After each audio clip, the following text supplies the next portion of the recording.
My name is Julie Q, and I am a software engineer on the Go team. And today I want to talk to you about a problem that most of us have probably come across before, which is that at some point we all want to use some functionality that we're pretty sure somebody else has already written before. And in cases like this, we might not want to rebuild that behavior, but rather we want to find a third-party package to do it for us. So today I want to share with you some of the tools and strategies that I've learned throughout my time working with Go, as well as some new tools that the Go team is working on to help users discover and evaluate third-party packages.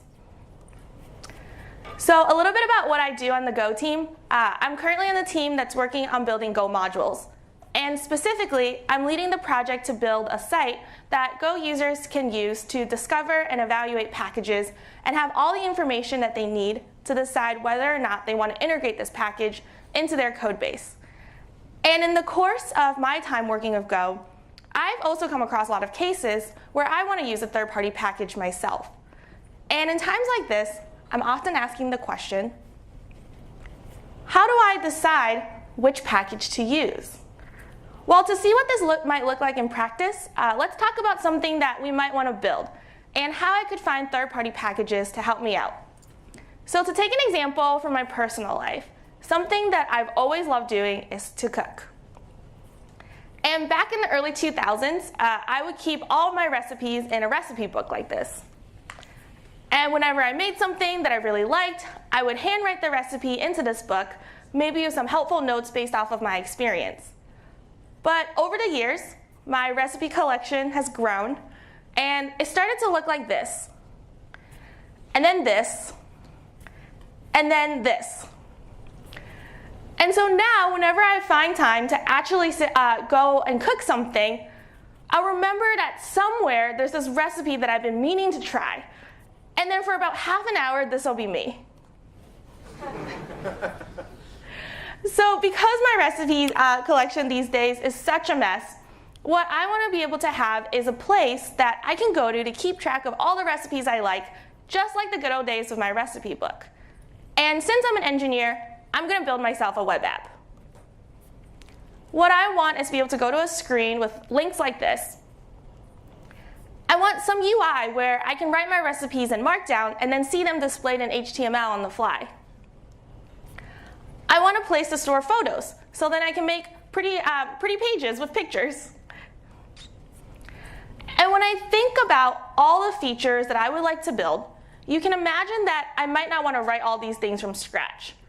And it's possible that someone else has already written a package to do some of the things that I need. So let's talk about how I could go about finding something on my list. Maybe the first thing like the Markdown parser. Well, whenever I need a package to do something, the first place I check is the Go standard library and maybe other packages maintained by the Go team.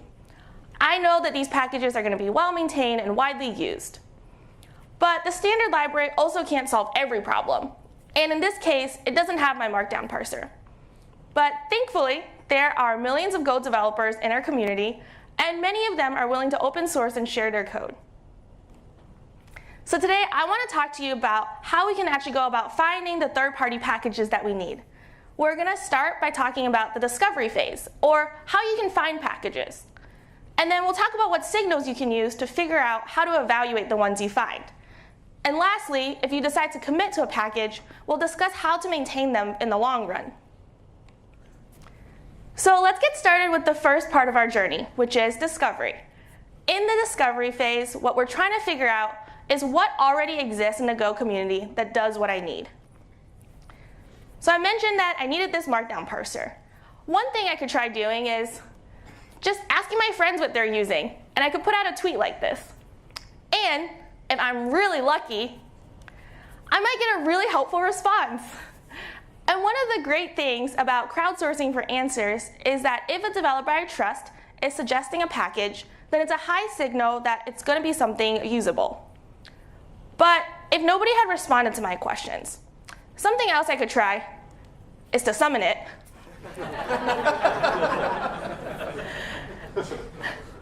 And if that doesn't work, I'll have to resort to searching for it myself. So I might look in Google search and see what the results are. And I'll find that there's a lot of results. a lot of results. And oftentimes, the issue now is that I actually just have too many choices. So how do I decide which one to choose? Let's discuss some evaluation signals that we can use to figure out which package is best for us. Of the packages that I found, I want to figure out, is this going to help me solve my problem? And not only is it going to help me solve my problem today, but is it going to continue solving my problem 6 months from now or a few years from now? It's kind of hard to get a definitive answer to these questions, but there are some heuristics that we can look at. So one of the first things I might want to look at is if the license for the third-party package is acceptable for my intended use. Just because you see a project on GitHub doesn't mean that it's going to have a proper license or even a license at all. And in my case, maybe I started this project as something personal that I was just setting up for fun. But over time, maybe I'll find that a lot of people really like my recipes. And maybe my website will take off into something that I can turn into a small business.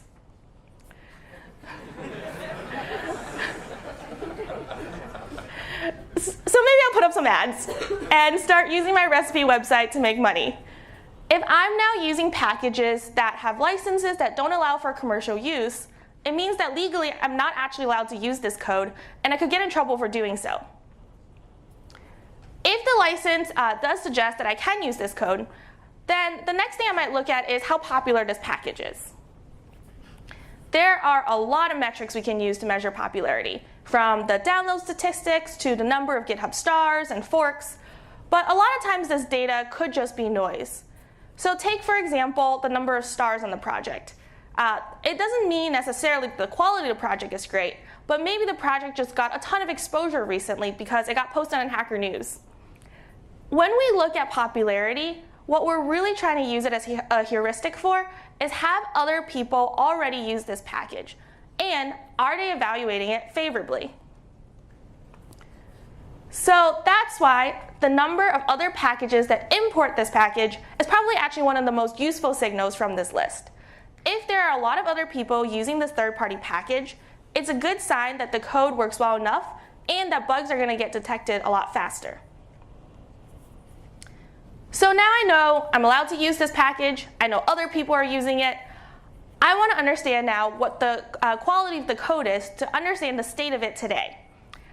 And when I'm evaluating code quality, something that I might look at is just to figure out whether or not this is code that I would choose to accept into my own project. Let's discuss, for example, evaluating code quality for another feature I need for my recipe website, which is an API client to store images and be able to get them out for some sort of blob storage. So when I first started using a package, I just want to know, is it actually clear to me how this package should be used? When I look at high quality packages, I expect there to be clear documentation, especially if the feature set is pretty large. So when I look at a package's documentation, I want to know, is there package level documentation that describes the overall feature set? I want to see examples that make it clear how to use this package. And when I look at the specific functions and exported types, I want to also see them being documented well. So this might mean things like information on what it's doing, what is going to happen with the parameters, and what kind of errors I can expect. It should be clear to me from the documentation alone how to use the package. Next, I want to get a sense of the tests. Tests help to establish that the code's basic functionality is correct and that regressions are going to get caught in the future. So a useful check for this might just be to open up the package and see if there are any test files. If not, it's unlikely there are any tests. It's also very useful to know if these tests are passing. Many repositories might have a badge in their README to indicate the latest status of their build. You can also download the package and run the tests yourself to make sure that you pass. And depending on what you're looking for and edge cases that you expect to run into, it could be useful to write your own tests. And lastly, I want to look at the code itself and just see if it looks like idiomatic Go code. Seeing that the code follows conventions is important, because later on you might find that you need to debug this code. And if it's completely unlike anything you've seen before, you might be in for a late night. So open up a few files, scan for the general shape and style of the code, and ask yourself, does this look like clear, readable code? Does it look like the code has been Go formatted? Are you seeing a lot of places where the code is panicking or exiting unexpectedly, or are errors being returned in such a way that you can handle and log this in your own project? And when you look at functions, are they returning concrete types that are understandable, or are there many layers of abstractions? Whether or not the source code follows Go conventions can give you a sense of its quality.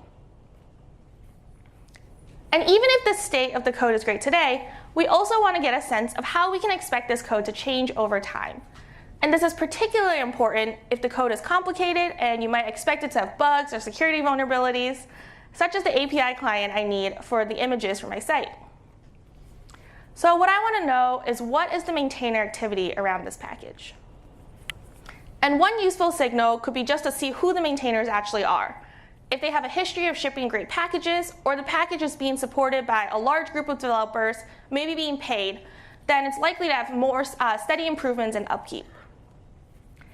It's also useful to look at the project's commit history and just see how long the code has been actively maintained for, especially if you think this is a project that is going to be in active development.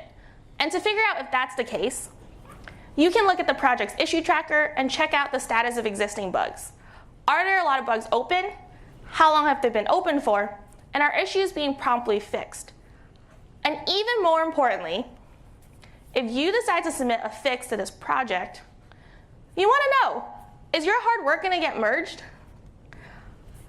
Or is this going to be one of those cases where you know you're going to be sitting around for days and days, having to maintain your own fork, and really just wonder,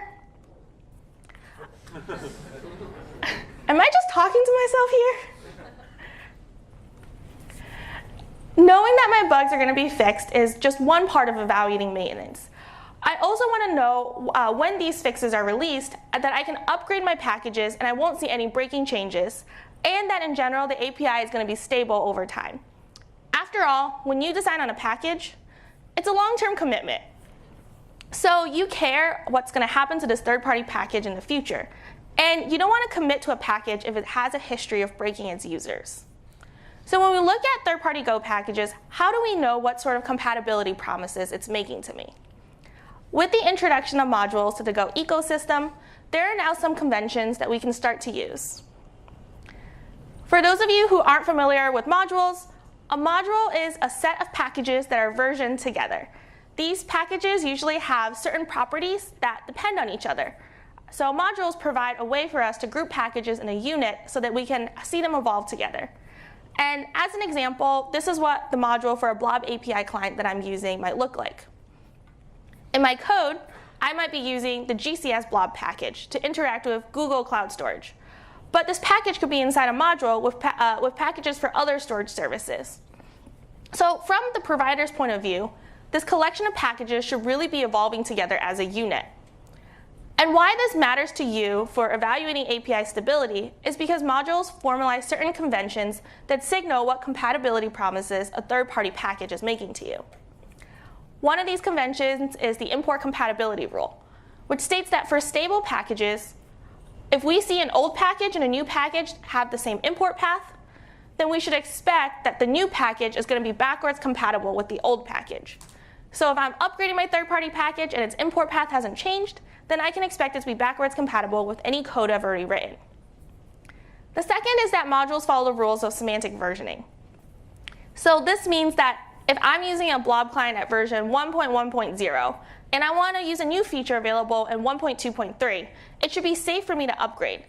And at minimum, I shouldn't have to worry that my code's no longer going to compile because somebody removed an exported function I was using. But I should also just expect that the behavior isn't going to change and that the API is going to continue working the same way. But on the other hand, if I do see a package with a major version of 0, this indicates that it's in initial development, so it might have breaking changes in the future. And lastly, you can look at the third-party package you're using and see what it's depending on itself. From your point of view, this might seem like the only package that you would be interested in. But it's actually bringing in a lot of other things into your code base because of its own transitive imports. So you might want to see how many imports it has, evaluate each of its imports using the strategies we discussed, and we want to know, just get a sense, does this dependency that you're evaluating have dependable dependencies itself? Otherwise, we might find ourselves in a situation on a late Friday night when we have to deploy a bug fix, only to be sitting there staring at errors in a build log, trying to figure out what went wrong, only to perhaps find that maybe one of your indirect dependencies got deleted, and no one knows where the code's gone. Maybe this is why we shouldn't deploy on a Friday night. So we've looked at several signals today for evaluating packages. And we started by asking, how do I decide which package to use? But it's possible by the end of your evaluation phase, you are also asking the question, should I be using a third-party package at all? Or should I just implement this feature myself? After all, when you use a dependency, it always comes at a cost. And the cost of adding a dependency for really trivial functions is likely going to be higher than writing the code yourself. For example, let's say that something I want to do is add notes for myself in my recipes. And I want to be able to see them formatted in such a way that they're aligned to the right side of the page. But if I'm writing this just in Markdown and put a bunch of spaces, these spaces are going to get collapsed when it gets converted to HTML. And I might not be able to do this formatting with the default Markdown parser that I'm using. But maybe in my search, I found this other package called Markdown Align Right. And what it claims to do is that if I put my text in these tags, it'll align my text to the right. And I might inspect the code and look at what it's doing and realize that it's just a function called pad left. And what this does is it takes a string and it pads a bunch of white space characters to the left side of my string. And really, this is the output of that function. So in this case, the cost of using the dependency could be a lot higher than just implementing it myself. After all, even a single function could introduce problems. And what if the user deletes it off the internet? And of course, in this case, I could just use a CSS class to solve this problem. There are definitely going to be times, though, when my evaluation process will lead me to wanting to commit to a package. And in that case, I'm going to need to maintain it for the long run. A package might work great for me today, but what work will I need to do to make sure that it continues working a few months or years from now? After all, my recipe business is doing great. So maintaining this website means I need to not just keep my own code up to date, but also maintain the third-party packages that I've decided to commit to. The most important step in maintenance is really just staying up to date. We want to know when new versions are being released, especially if these new releases are fixing a security vulnerability. So if the project that you're interested in has a mailing list or a Twitter handle, you could subscribe to it. For example, whenever a new version of Go is released, we'll send an email out to Golang Announced and post from the Golang Twitter handle. GitHub also now lets you watch repositories specifically for new releases. And there are also lots of paid services that will automatically create pull requests whenever a new version is available. In addition to just knowing that there are new releases, you want to know what's actually changing. So it can be useful to read the release notes, maybe reevaluate the code, and run all of your tests to make sure that there are no regressions. For example, if I had chosen to use the Go Cloud Developer Kit for my blob storage, reading the release notes for the latest release would have warned me about some breaking changes and also helped me learn about a new function called bucket that close that might be useful for me. And lastly, as you continue to use a package and commit to it in the long term, you might consider contributing to the project yourself. This can be doing things like reporting bugs as you come across them, contributing bug fixes, documentation updates, or adding examples and tests. And if the project is created by a group of independent developers in their free time, you might choose to donate financially. So we've discussed a lot of strategies and ways to discover packages, signals to evaluate them, and how to maintain these dependencies long term. And hopefully you've learned something new and feel like the next time you're in search for a third-party package, you have some tools to go about figuring out which one is right for you. But when you actually sit down and you're trying to evaluate third-party packages for a project you're working on, you might find that as you're going through all the documentation and running all the analyzers and looking at its indirect dependencies, you'll wind up with a computer screen that looks like this. And at that point, rather than feeling really empowered of all of this information, you might actually be thinking, it's just too much.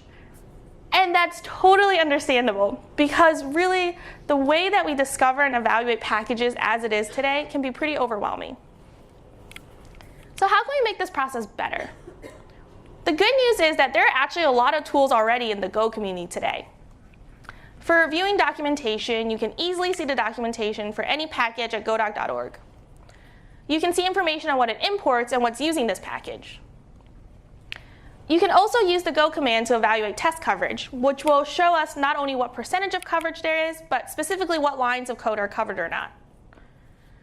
And there are plenty of tools for checking code quality. For example, Go report card will run static analysis on some really important signals like GoFumped and GoVet. And alternatively, you could download the package and run static check to look for code correctness, simplicity, and style. And while as a Go community, we have come pretty far in developing tools for evaluating third-party packages, of the signals that I've talked about today, there's still so much more that we can do. So that's why in the Go team, we've been asking ourselves, how can we make this process even better? And I mentioned at the start of this talk that I'm leading a project to build a site that Go users can use to discover and evaluate packages and have information to figure out whether or not they want to integrate the packages they choose into their projects. It's something that we're just getting started with, and I want to share with you some of our mocks and ideas of what we've been brainstorming. So we want users to be able to do things like view documentation for any version of a package. With the introduction of modules, we also want you to be able to see what other packages are in that module,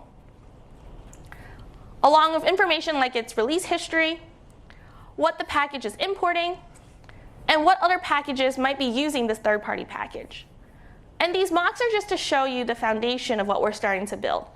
In the long run, the goal for this site is to be able to provide a streamlined discovery and evaluation experience, so that by the time I actually do decide to go and sit down and build my recipe website, and I need a markdown parser, I won't be spending all my time looking at options that I found in Google search results, trying to figure out which one would actually work for what I need. I won't have a computer screen that ends up looking like this, and my day looking like this. But rather, given all these different signals that I could be using to evaluate a package, I'll have some way of bucketing them into some top-level score that is more comprehensible to me. And for each third-party package that I'm evaluating, I'll have access to this information. And so when I do go typing into a search bar looking for a markdown parser, I'll be able to see a list of results and be able to trust that I have the information I need to select the best one. We're still brainstorming on how to get there, and we want the Go community to be part of this project. It's something that we're just starting to build now and eventually planning to open source. So we want to hear from you on how we can make package evaluation a better experience for Go users.